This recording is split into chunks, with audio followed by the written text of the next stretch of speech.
ازاي تقدر تستخدم الثقة بالنفس والكاريزما، وازاي تبني لنفسك شخصية وكاريزما.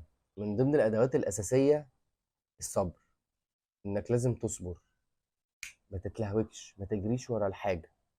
لما بتصبر على المواقف، لما بتصبر على المشاكل، لما بتصبر في الانفعالات، ما بتردش على طول، بتسمع الاول، بتفكر دقيقة قبل ما تاخد قرار، قبل ما تتحرك، قبل ما تتكلم، قبل ما ترد، قبل ما تتخانق، قبل ما تشتري الحاجة، قبل ما تبيع للي قدامك، قبل ما ترد على الكلام الإهانة أو الكلام اللي ضايقك.